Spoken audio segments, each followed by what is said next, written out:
হোয়াটসঅ্যাপের এসএমএস কিভাবে আপনারা এডিট করবেন আজকের এই ভিডিওর মাধ্যমে আমি আপনাদেরকে এটা দেখাবো।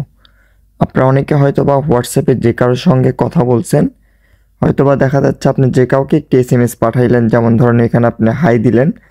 তো আপনি যদি এখানে হাই লেখার পরে আপনি হয়তোবা অক্ষরটা আপনার ভুল হয়েছে বা এখানে যে কোনো কিছু হয়েছে, সেক্ষেত্রে আপনি যে কাজটি করবেন, এসএমএসটা হয়তোবা আপনি ডিলিট না করে ওইটা এডিট করতে চাচ্ছেন। তো কিভাবে করবেন?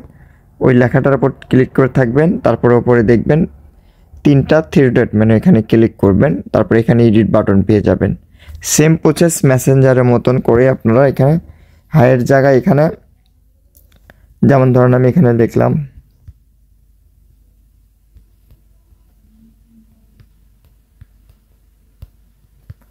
যেমন ধরেন সেম ওই একই এসএমএস কি হইল ভাই, এখানে আমি পাঠিয়ে দিলাম। দেখেন ওনার কাছে কিন্তু ওই এসএমএসটাই গেল, হাই লেখা যেটা প্রথমে আমি দিয়েছিলাম ওইটা কিন্তু এডিট করে এটা লিখলাম, এখানে কিন্তু এডিট লেখাটা চলে আসছে। আপনারা হয়তো বা দেখতে পাচ্ছেন এসএমএসের ভিতরে এডিট লেখাটা চলে আসছে। আপনি যে কোনো এসএমএস করে যদি এসএমএসটা আপনাদের ভুল হয় হোয়াটসঅ্যাপে, সেক্ষেত্রে আপনারা ওই এসএমএসটা এডিট করে আবার নতুন করে পুনরায় পোস্ট দিতে পারবেন আপনারা আর কি।